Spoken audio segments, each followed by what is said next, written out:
La crise de logement actuellement n'est pas une crise de l'offre, est une crise de la capacité des citoyens de payer le logement.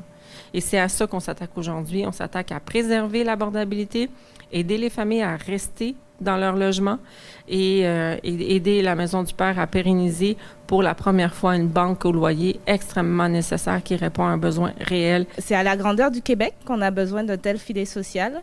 Donc je pense qu'aujourd'hui, tous, on peut s'engager à rappeler aux autres villes qui peuvent suivre ce leadership-là. Une banque d'aide au loyer pour ceux qui n'arrivent plus à payer leur logement. On parle de 749 500 $ d'ici l'année prochaine, donc pour l'année qui s'en vient. La Maison du Père a eu l'idée de cette banque en 2024. Depuis, elle a accompagné 228 ménages à Montréal. Mais c'est un modèle qui pourrait s'exporter. Parce qu'aujourd'hui, on parle de la banque d'aide loyer de Maison du Père, mais on vient de commencer avec des partenaires dans les régions qui sont là pour qu'on puisse commencer une banque d'aide au loyer qui va être une banque d'aide au loyer québécoise, avec un fonds. Et ça, c'est notre priorité parce qu'on parle souvent du droit au logement. Pour moi, le droit au logement, il doit s'appliquer concrètement. Ce qu'on annonce aujourd'hui, c'est, comme on disait tantôt, c'est unique au Québec. Là. On est la première ville à financer une banque au loyer. Donc, on verra comment ça va. J'espère que d'autres partenaires financiers, donateurs seraient prêts à venir de contribuer. Vous comprenez que ce fonds, la façon dont il fonctionne, c'est un peu comme du microcrédit.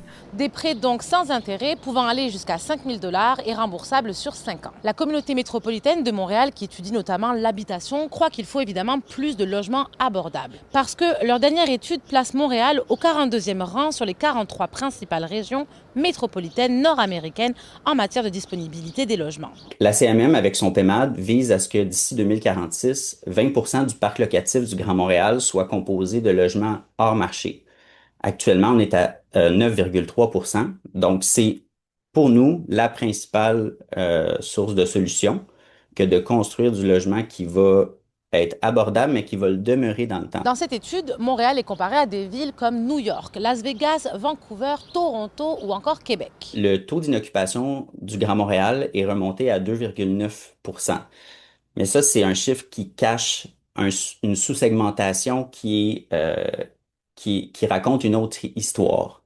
Donc, quand on regarde les segments de loyers les plus abordables, on voit que le taux d'inoccupation est seulement à 1,2%. Même si on vient d'apprendre que 25 000 logements sont disponibles à Montréal, ces logements ne seraient pas pour autant abordables. En ce moment même, d'autres municipalités choisissent de mettre en place un gel du prix du loyer. Et c'est le cas à New York où près d'1 million de logements n'augmenteront pas au prochain renouvellement. À Montréal, Lila Mouche pour Nouveau Info.